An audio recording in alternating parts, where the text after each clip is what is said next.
जितने लोग खुश हैं और सही हैं और परमेश्वर उनको अपनी छत्र छाया और अपनी निगरानी में रखेगा। अगर कोई परेशान है तो जल्द से जल्द सही हो जाएगा। कुछ लोग बारिश के कारण नहीं आ सके, लक्ष्मी से कोई आए, भाई राजेंद्र नहीं आया, चलिए परमेश्वर उनकी मदद वहीं पे करेगा। तो हम आज ये लूका अध्याय 19 और उसका 1 आयत से और 10 आयत तक पढ़ा और मैं यहाँ पर हम सब लोग बैठे हैं यहाँ पर। मैं सबसे पूछना चाहती हूँ कि यहाँ पर पापी कौन है? हाथ उठाएंगे ना, पापी कौन है? यस। धर्मी कितने हैं? धर्मी कितने हैं यहाँ पर? एक भी धर्मी नहीं है। हाँ सही।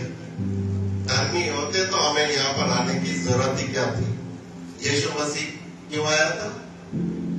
पापियों के लिए आया था। वो पापियों से मिलने के लिए आया था। अगर वो सब धर्मी होते तो यीशु मसीह को इस संसार में आने की कोई जरूरत ही नहीं थी। और यहाँ पर हमने पढ़ा है कि जक्कई बहुत बेचारा नाटा था, छोटा था, लेकिन उसके पास दौलत खूब थी, पैसे वाला था, क्योंकि वो चुंगी लिया करता था और चुंगी लेने वालों का सरदार मतलब उसका भी हेड था। तो धन की कोई प्रॉब्लम नहीं थी। और बहुत से लोग कहते हैं, हमने प्रचार में भी सुना है कि जिसके पास पैसा होता है उसके पास परमेश्वर नहीं होता। लेकिन अगर परमेश्वर को अपनी महिमा करानी होती है तो वो किसी से भी करा सकता है। यहाँ पर हमने देखा, जब मैंने आपसे पूछा कि यहाँ पे पापी कितने, तो दुनिया के अंदर यीशु मसीह के अलावा कोई शख्स ऐसा नहीं है जो इंसान के रूप में कि जो पाप से ना जन्मा हो, पापी है। और वही पाप के कारण के वजह से प्रभु यीशु मसीह को इस संसार में आना पड़ा। सब धर्मी होते तो यीशु मसीह की कोई जरूरत ही नहीं थी। जैसा मैंने पहले भी बताया था, थाने अदालत जो होते हैं वो क्रिमिनल लोगों के लिए होते हैं, अच्छे लोगों के लिए नहीं होते। अच्छे लोगों के लिए होते तो था आज कोतवाली वगैरह नहीं खुली होती। लेकिन जनसंख्या पापियों की बहुत ज्यादा हो चुकी है। इसलिए अब यहाँ पर हम देखते हैं कि एक छोटा सा नाटा सा आदमी है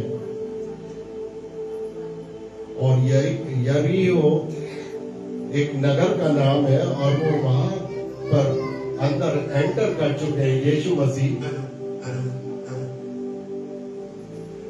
और वहां पर देखता है, उसने चर्चाएं आजकल बहुत सुन रखी थी कि यीशु मसीह बहुत बड़े बड़े काम कर रहा है। इस समय यीशु मसीह ने अब से 2 दिन पहले भी, 1 दिन पहले भी बहुत बड़े बड़े चमत्कार करे। और वो चमत्कार ऐसे कि अगर हम 18 बात को अगर हम देखते हैं तो यहाँ 18 आयत में ये लिखा है कि एक धनवान पुरुष यीशु मसीह से सवाल करता है। किसी सरदार ने उससे पूछा, हे उत्तम गुरु, तो आनंद जीवन का अधिकार होने के लिए मैं क्या करूं? यीशु ने उससे कहा, तुम मुझे उत्तम क्यों कहता है? केवल एक अर्थात परमेश्वर है जो उत्तम है।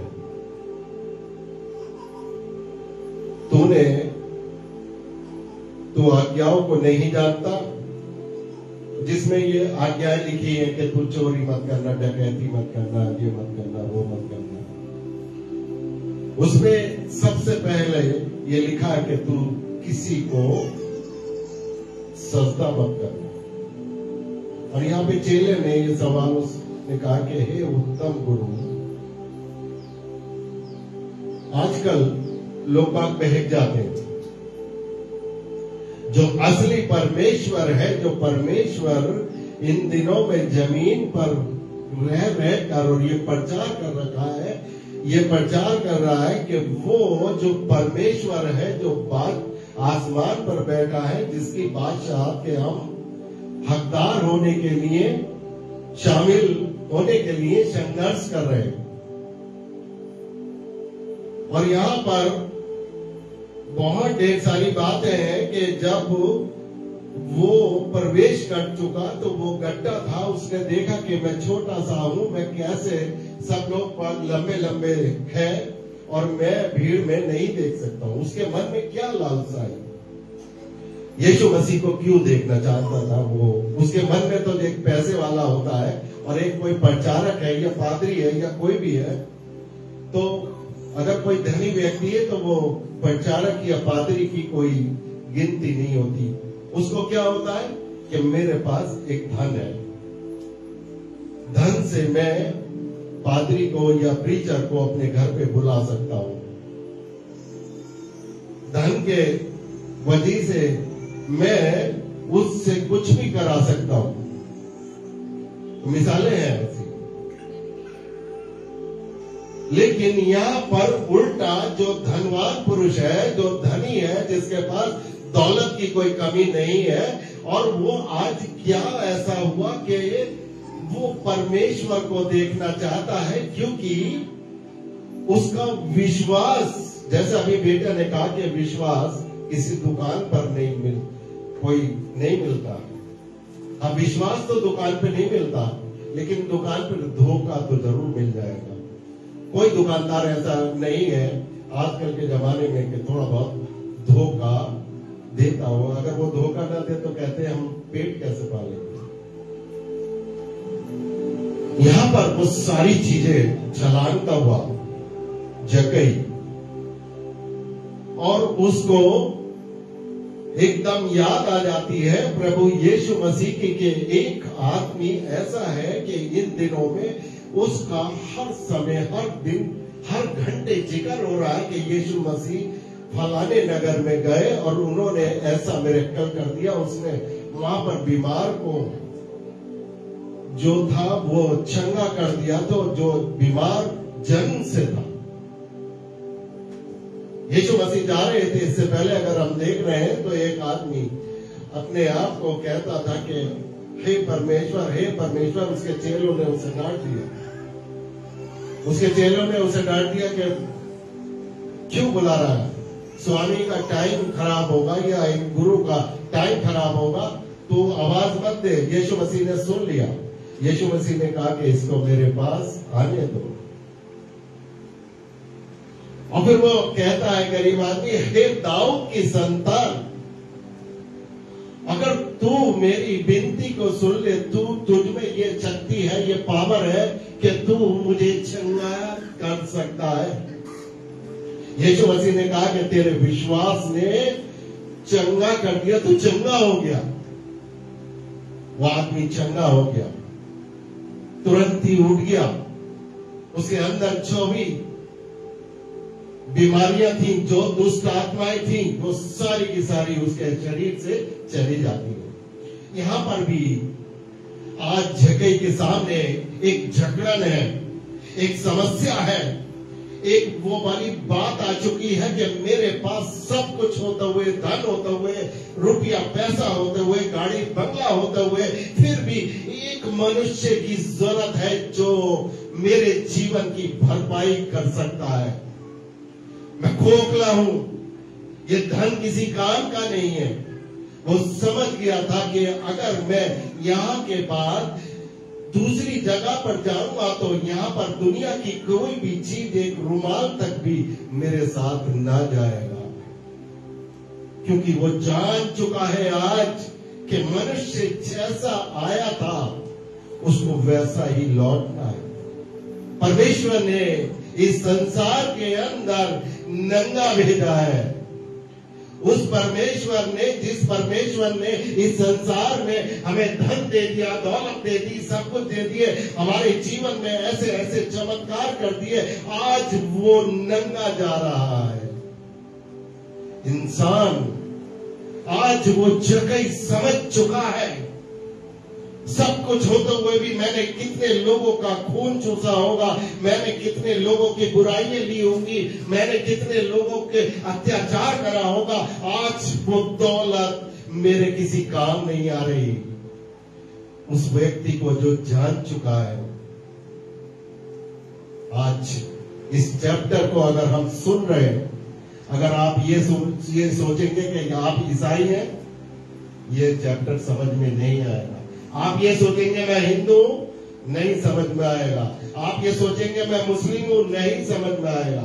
अगर ये सोचेंगे कि मैं पापी हूं, तो समझ में आ जाएगा यीशु मसीह का प्रेम, यीशु मसीह का बलिदान, यीशु मसीह का इस पृथ्वी पर आना आपके दिमाग में एकदम घुस जाएगा।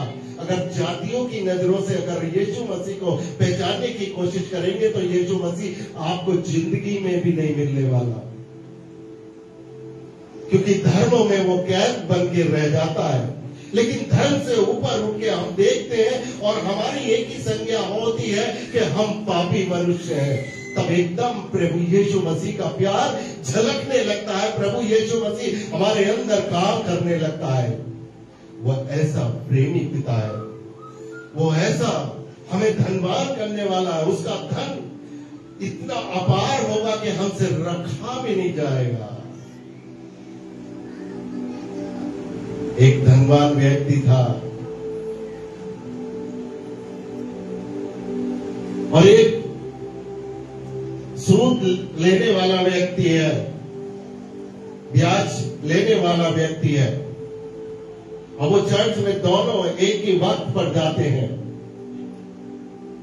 और वो धनवान व्यक्ति कहता है कि देख परमेश्वर, वो प्रार्थना करता है कि मैं तुझे देख 10वांश भी देता हूं, मैं तुझे प्रार्थना भी के लिए भी टाइम देता हूं, मैं लोगों को बुलाता हूं, तेरे दास जो भी आते हैं उनको बुलाता हूं, उनको हदिया भी देता हूं, चंदा भी देता हूं, जो मेरे से हो सकता है मैं करता हूं, तू मेरी सुनी ले। और एक व्यक्ति जो ब्याज लेने वाला है, वो वेदी के सामने आकर और ऊपर आसमान को देखने लगता है। वो वेदी के सामने नहीं देखता, वो आसमान को देखता है, क्योंकि आसमान से उसका डायरेक्ट संबंध इस समय होना था। और वो ये कहता है कि मैं पापी हूं, मैं पापी हूं, मुझ पर रहम कर। मैंने कितने लोगों को सताया है, मैंने कितने लोगों से ब्याज पे पैसा बटोरा है, कितने कितने लोग बात मेरे पास आते हैं और वो मैं उनकी पीड़ा को नहीं जान पाया, इसलिए मैं पापी हूं। उसने एकदम ही वेदी के सामने आकर और अपने परमेश्वर से मांगा कि मैं पापी, अपने आप को सरेंडर कर दिया। परमेश्वर ने कहा यही है, यही है। उस धनवान से भी कहा तुझमें सब कुछ है, जो व्यवस्था के अनुसार तू सब कुछ करता है, लेकिन एक कमी है तेरे अंदर। धनवान ने पूछा कि ऐसी क्या कमी है परमेश्वर, बताओ, मैं उसको भी एकदम भर देता हूं। वही भरनी भारी पड़ गई, वही भरनी भारी पड़ गई। उस धनवान व्यक्ति से ये कहा कि तू सब कुछ अपने घर की जो भी रकम वकम बेच के, अपना घर बेच बाच के और सब कंगालों को बांट दे, बस यही। क्योंकि वो धनवान था, धनवान था, वो ऐसा नहीं कर पाया, क्योंकि जब एक दौलत होती है तो परमेश्वर से मिलना बड़ा मुश्किल था। लेकिन एक दौलत होते हुए जैसे जकई था, और जकई ने तुरंत ही एक्शन में आया, एक्शन मूव में आ गया, और तुरंत ही उसने कहा कि परमेश्वर तू मेरे घर आज चलेगा और तू मेरे साथ भोजन खाएगा। उसके जो विरोधी लोग बात थे, जो यीशु मसीह को पहले से ही ये कह रहे थे, लाछन लगा रखे, उस पर दोष लगा रहे थे, क्योंकि कुछ लोगों का काम होता है वो मसीह की महिमा करना नहीं होता, वो मसीह के कामों को लाछन लगाते हैं। ये क्या नया सिस्टम कर रहा है? परमेश्वर के ऊपर आरोप लगाते थे, परमेश्वर के लोगों के ऊपर आरोप लगाते थे। ये क्या सिस्टम है? एकदम ही लोग बात कहने लगे कि ये कितने पापी मनुष्य के यहाँ जाकर और इसके घर में तो घुसना नहीं चाहिए, क्योंकि व्यवस्था में फंसे हुए। जो आजकल की एजुकेशन है हमारी, वो एक कुएं के मेंढक जैसे होता है कि कुएं का मेंढक, जब हमें एक बचपन से कोई भी चीज पढ़ाई जाती है, सिखाई जाती है, और वो शिक्षा का केंद्र अगर ऐसा बन जाता है कि ना हम ऊपर उठ सकते ना नीचे जा सकते, तो हम वहीं के वहीं फंसे रहते हैं। हमें कोई ना निकाल सकता ना बढ़ा सकता। यहाँ तक कि हम धर्म के लिए दूसरों से लड़ जाते हैं, अपने भाइयों से लड़ जाते हैं, क्योंकि वो एक केंद्र हो गए। क्योंकि हमने जो पढ़ा है, शुरू से जो सीखा है, वो हमारे दिमाग में फीड हो चुका। जैसे कंप्यूटर में कोई भी बात अगर हम फीड करते हैं, कंप्यूटर उसका ही उत्तर देता रहता है। ऐसे ही हमारे जो जीवन में, जब बचपन में हम पैदा ही होते हैं, जब से ही हमें माँ के जरिए, बाप के जरिए, टीचर के जरिए और जो पढ़ाई किताबों के जरिए जो हमें पढ़ाया जाता है, वहीं तक हम सीमित हो जाते हैं। बहुत से वैज्ञानिक लोगों को भी वही किताबें पढ़ी, वही माता पिता, वही सब कुछ मिले, लेकिन उन्होंने एक दुनिया अलग बना दी। उनकी सोच एक अलग हो चुकी थी। उन्होंने ऐसी ऐसी चीजों को आविष्कार कर डाले जो एक आम आदमी कर भी नहीं, सोच भी नहीं सकता। ये वही जगह था, उसने दिमाग में आया मैं किस तरीके से यीशु मसीह से मिलूं। उसने बराबर में एक गुलड़ का पेड़ था, नीचे रोड थी, बोले यहां से मैं देख सकता हूं उसको विश्वास हुआ। उसको ये कामना नहीं थी, उसको ये मालूम नहीं था यीशु मसीह कह देगा कहीं तो नीचे उतर का। उसको जब वो पेड़ पर चढ़ रहा है, उसको ये पता नहीं था, लेकिन यीशु मसीह पर वो विश्वास करता था कि मेरी आंखों से, अपनी आंखों से मैं यीशु मसीह को देख लूंगा तो मैं धन्य हो जाऊंगा। ये विश्वास, आज उसी विश्वास ने उसके साथ काम किया, और वो जैसे पेड़ पे चढ़ा हुआ है और बहुत ढेर सारी भीड़ है, यीशु मसीह की निगाह कहां जाती है? नीचे नहीं जाती। भीड़ यहां खड़ी है, यीशु मसीह की निगाह जाती है ऊपर, क्योंकि प्रभु उस समय एक महिमा का कारण परमेश्वर के साथ हो रहा था। उस पिता की महिमा होनी थी। वो महिमा हमारे आप से भी कराना चाहता है, वो हमसे कराना चाहता, लेकिन हम इस लायक नहीं है, क्योंकि परमेश्वर के उस प्रेम को नहीं जानते। परमेश्वर के सामने हम सरेंडर नहीं कर सकते। परमेश्वर से ये नहीं कह सकते कि हम पापी मनुष्य हैं। परमेश्वर ये हमसे भूल हो चुकी है। घमंड में अपने आप को हर समय देखते रहना। आज वो जकई है, वो जकई जब उससे कहा कि जकई आज तो नीचे उतर आ, मैं तेरे घर में खाना खाऊंगा। कैसा लगा उसको? एक झटका सा लगा। इसीलिए पब्लिक बिगड़ गई, क्योंकि उसको बुरी नजरों से वो पब्लिक देखती थी, और एकदम झटका सा लगा। और यीशु मसीह उस घर में जाने के बाद कहा कि आज इस घर में उद्धार, आज इस घर में उद्धार आया। उस घर में गाड़ी भी है 20 साल से, उस घर में पैसा भी है, उस घर में नौकर चाकर भी है, उस घर में सारी वो चीजें हैं जो उस जमाने में एक रईस के पास होती होगी, सब कुछ है। लेकिन यीशु मसीह ने कहा आज इस घर में उद्धार आया। हो सकता है आपके पास दौलत की कोई कमी ना हो सकता है सारी चीजें आपके पास, हो सकता है कि सब कुछ होते हुए भी लेकिन उद्धार ना हो। बेचैन था वो जकई, जक्कई को पता था कि सब कुछ होते हुए भी मेरे घर में जो चीज होनी चाहिए वो नहीं है, इसलिए वो परेशान था। उसने उसकी खोज चालू करी और यीशु मसीह की इन दिनों में चर्चा जगह जगह हो रही है। यीशु मसीह ने उसको ऐसा कर दिया, यीशु मसीह ने चंगा कर दिया, यीशु मसीह उसको साथ ऐसा करा। और जैसे ही उसने धनवान की जिक्र सुना 2 दिन पहले, उसके दिमाग में आया क्यों ना मैं यीशु से मिलूं, क्यों मैं यीशु मसीह को अपनी आंखों से देख लूं। हो सकता है मुझे देखने से ही फायदा हो जाएगा। जा तेरे विश्वास ने तुझे चंगा किया, वो विश्वास मुझे और आपको देखना है, करना है, उस यीशु मसीह के लिए करना है जिस यीशु मसीह ने इस संसार के अंदर 33.5 साल और 3.5 साल में पूरी दुनिया को हिला के रख दिया था। 3.5 साल में दुनिया में और कोई भी देवी देवता, कोई भी ऐसा नहीं आया जो 3.5 साल में हलचल मंगा सके। हम सब लोग कौन है? हम सब लोग कहां से आए? हम लोग अपने अपने धर्मों में लगे रहते हैं कि हम इस धर्म के हैं, हम उस धर्म के हैं, हमें इस ऐसा है। लेकिन सबसे पहला जो धर्म है, हम जो पापी बन के आए थे, हम क्यों यीशु मसीह से मिलना चाहेंगे?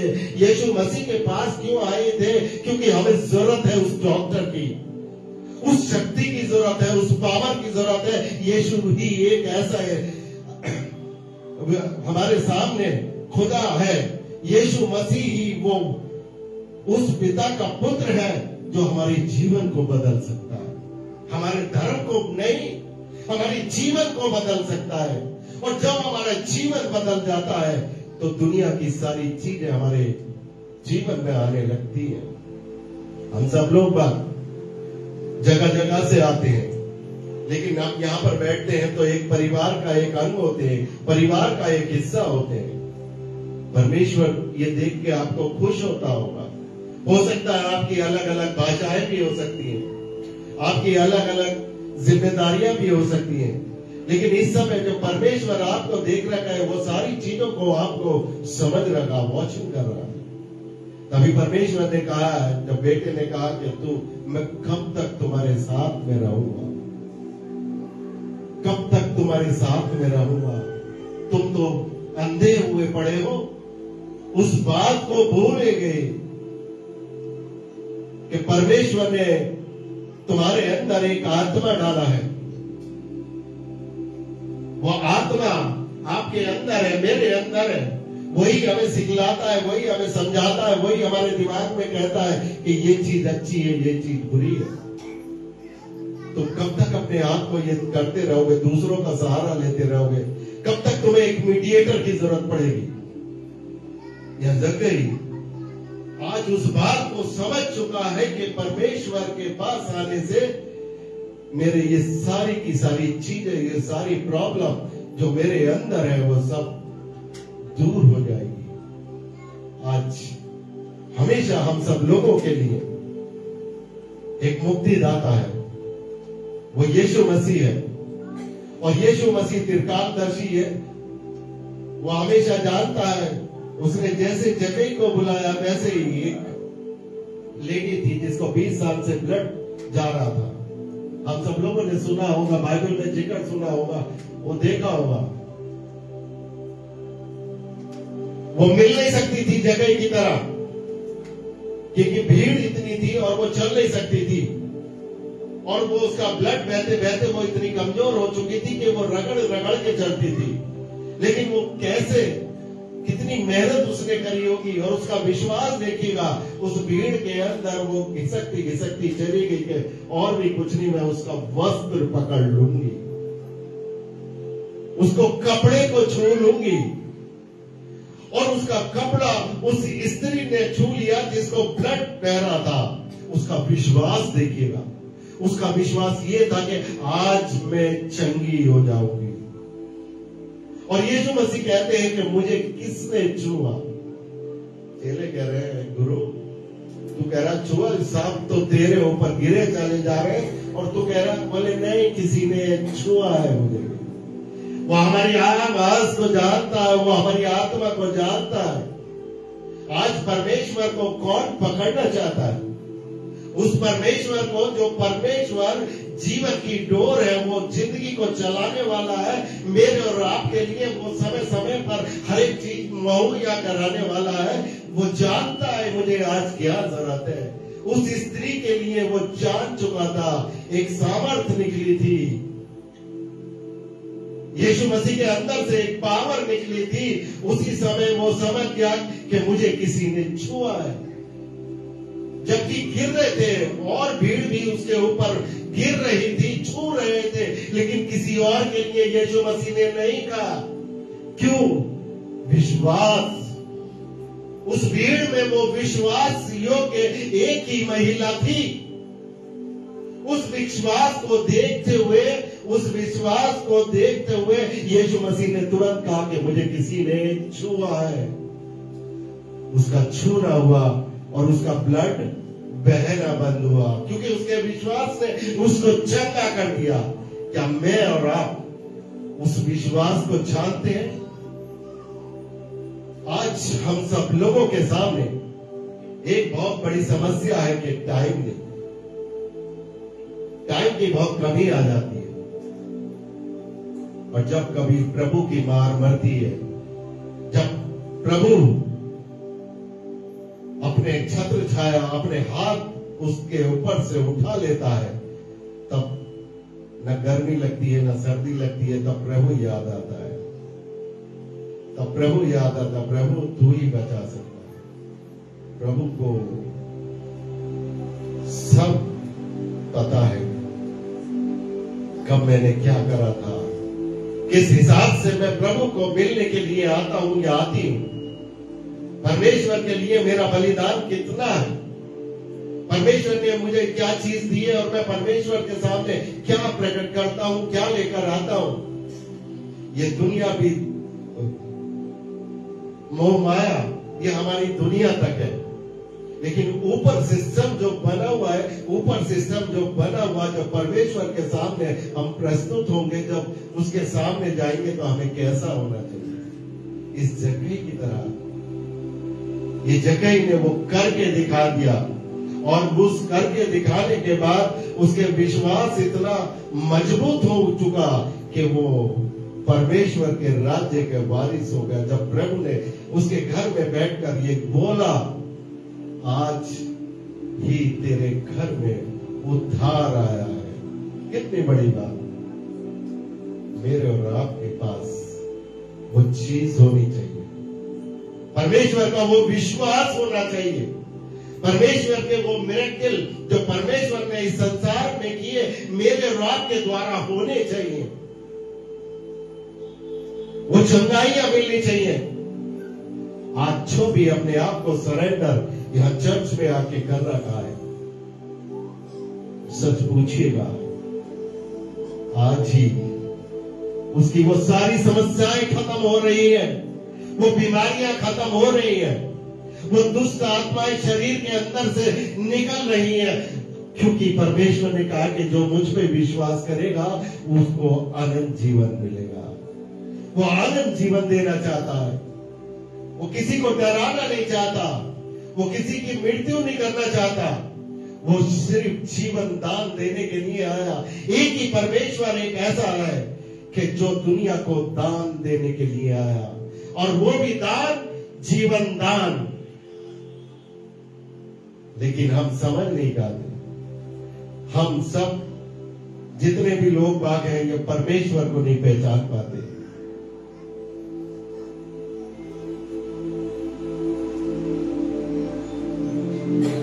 हम सब लोग कोई धन के पीछे भाग रहा है, कोई किसी के पीछे भाग रहा है, कोई किसी चीज के ऊपर भाग रहा है, लेकिन ये पता नहीं है कि ये सब देने वाला वही परमेश्वर है। कितना भी आप धन धन करते रहिएगा, लेकिन एक मिनट में जब आपकी सांस निकल के यहां से जाती है, तो उसी समय एक शब्द आपके आगे जुड़ जाता है, नींद। उस समय निधन लग जाता है, मतलब धन नहीं है। कि कैसी परंपरा है, जिंदगी भर मैंने और आपने बैठ कर पैसा कमाया, अपनी बैंक बैलेंस भरी और सब कुछ करा, अपनी औलाद का बैंक बैलेंस भर दिया, मैंने अपना भी कर दिया, सब कुछ होने के बाद, और जब इस संसार को जाने के बाद सेकंड नहीं लगते, वो कैसा कंप्यूटर है, पड़ोसी भी एकदम कहने लगता, जो 10 किलोमीटर दूर रहता है वो भी कहने लगता निधन हो गया। 1000 किलोमीटर अगर एकदम फोन पहुंचता वो भी बोले निधन हो गया।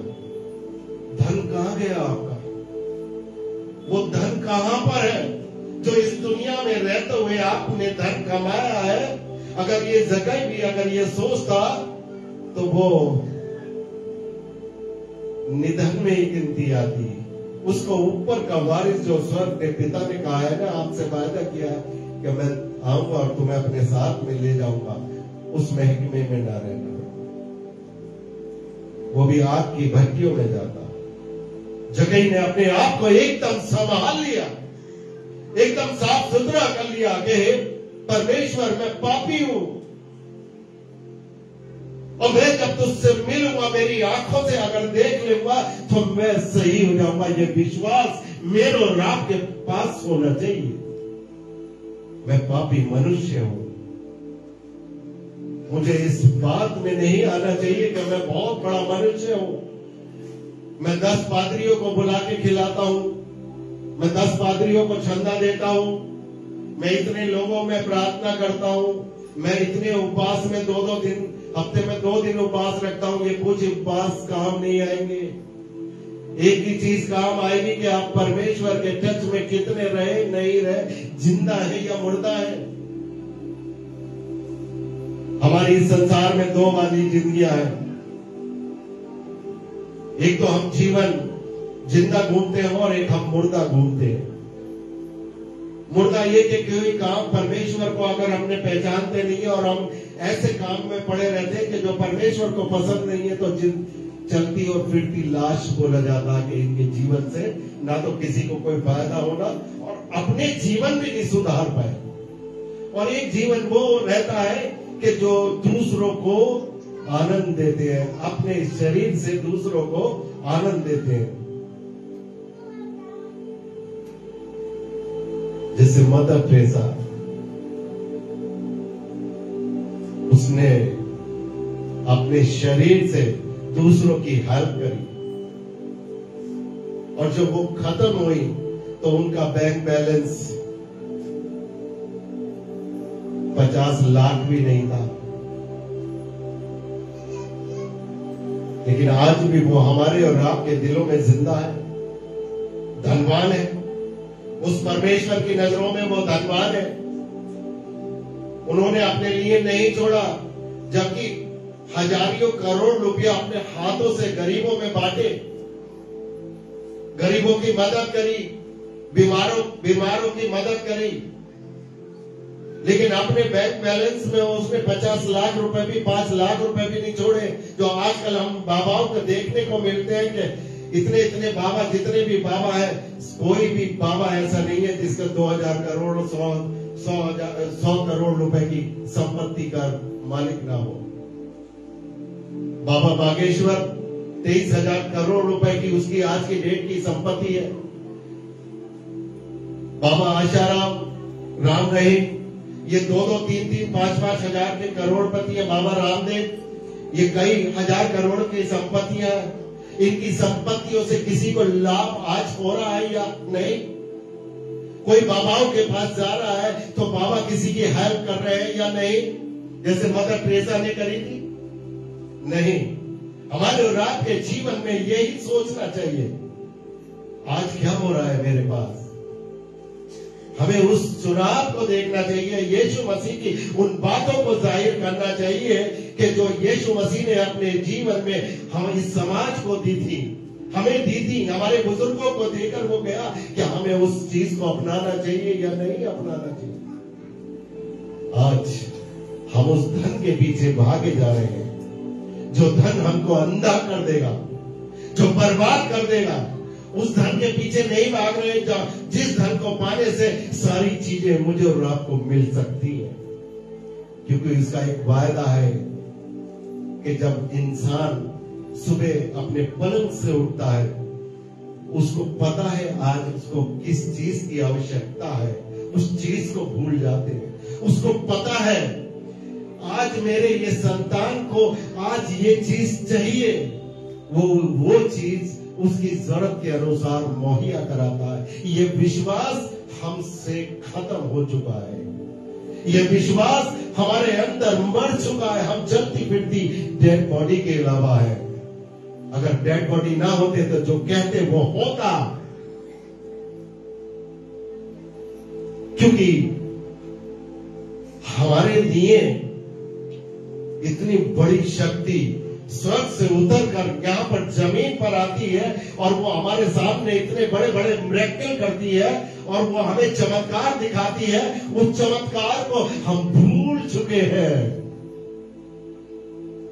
इसलिए हम सब लोगों के लिए इधर आगे आ जाइएगा, हम आगे उस चीज को हम भूल चुके हैं। वो चीज हमें देखना है। आज ही अपने जीवन में ये नियम बनाना है। आज ही हमें अपने जीवन में ये सोचना है, ये कार्यवाही करनी है। उस परमेश्वर को छकाई की तरीके से हमें झांकना है, अपने परमेश्वर को, परमेश्वर से मिलना है। आज उस परमेश्वर से मुझे और आपको मिलना है, जो परमेश्वर मेरे और आपके लिए इस संसार के अंदर आया है। वो संसार को हम अच्छा बना सकते हैं। मैंने पहले भी कहा था, पिछले संडे को कहा, बहुत बुरे दिन चल रहे हैं। अपने आप को सुरक्षित रखना। 2025 ये भविष्यवाणियों की एक ऐसी लंबी चौड़ी लिस्ट है।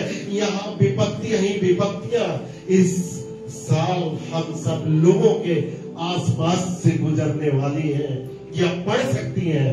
लेकिन घबराइएगा मत, क्योंकि उसका वायदा है, मैं तुम्हारे साथ में हूं। परमेश्वर मेरे और आपके पास है। परमेश्वर मेरी और आपकी बातों को वो समझता है, जानता है। वो हमारी विपत्तियों को जानता है। वो हमारा कुछ भी नहीं होने देगा, क्योंकि परमेश्वर ने इस संसार में आकर और उस क्रूस पर अपने जान को लटका दिया, उसको कुर्बानी कर दी। वो सिर्फ इसीलिए कि हम बचाए जा सके। आज जैसे जगह के लिए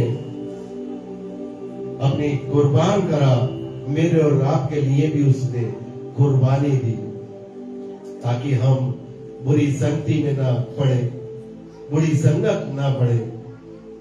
क्योंकि अच्छी संगति वो अच्छे समय का निर्माण करती है और बुरी संगति बुरे समय का निर्माण करती है। और अगर हम बुरे होके अगर कोई भी चीज हम देखते हैं तो हमारे सामने बुराइयों का पुल होता है।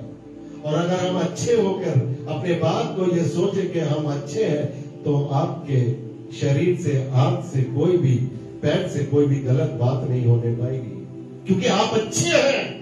उस जगह की तरह वो आपने सरेंडर कर दिया है, उस जगह की तरह कि मैं मनुष्य पापी हूं।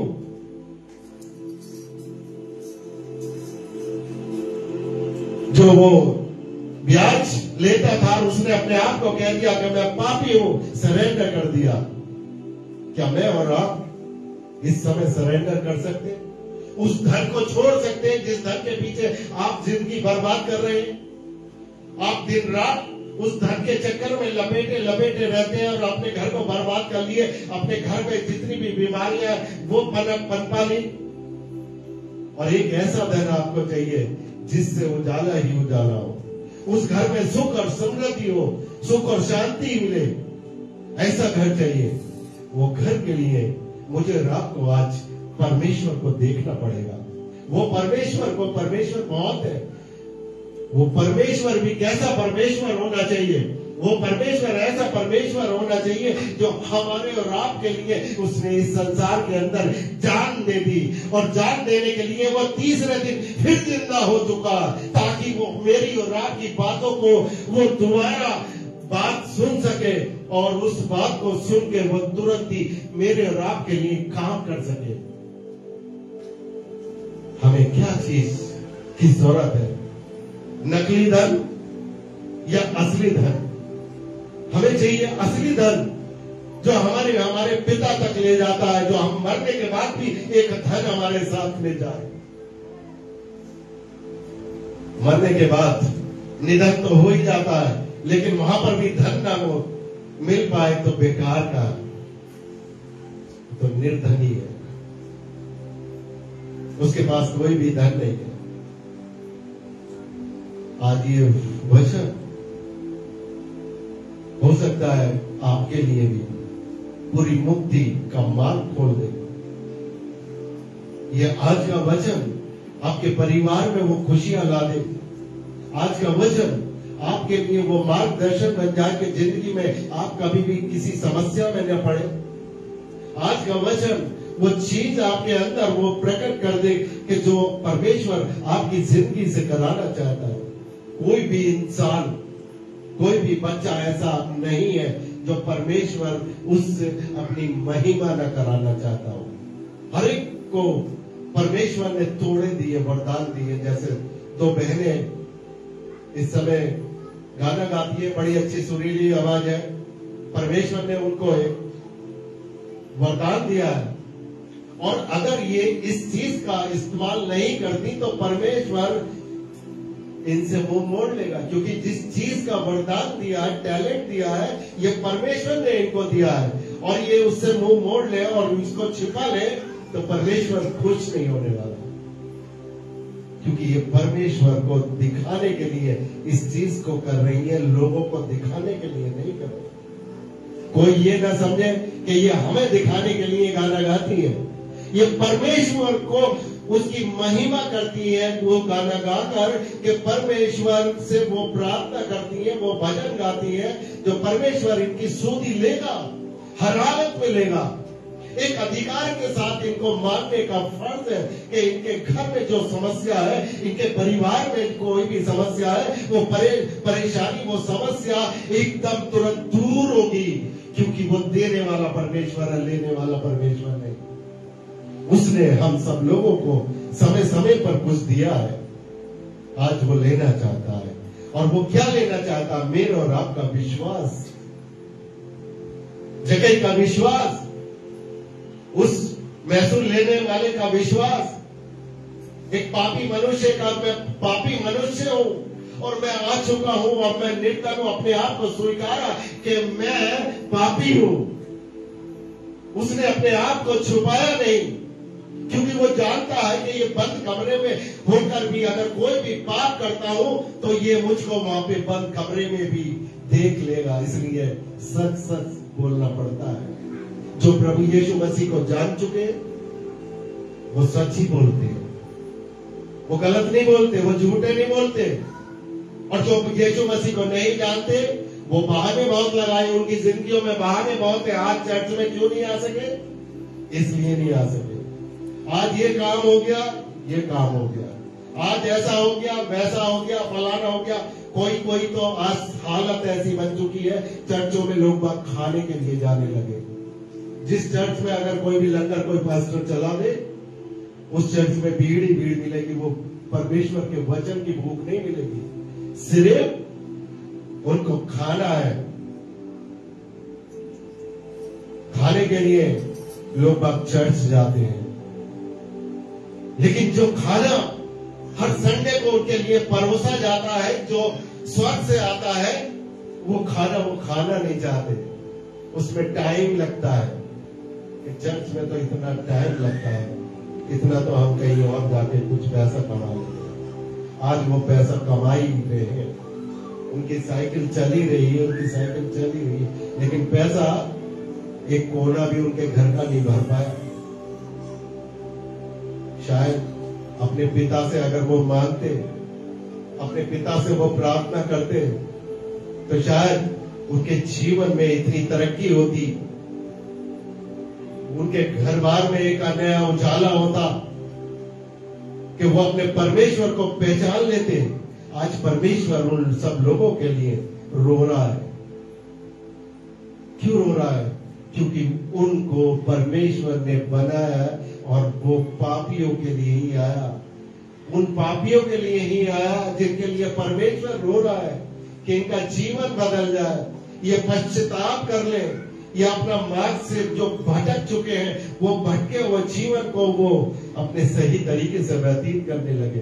परमेश्वर आपकी मदद करे और परमेश्वर आपके घरों में एक नया उजाला है। सबको जरा सिस्टर सोनी आ जाए और अब गाना गाएंगे, और जब गाना होगा तो फिर आगे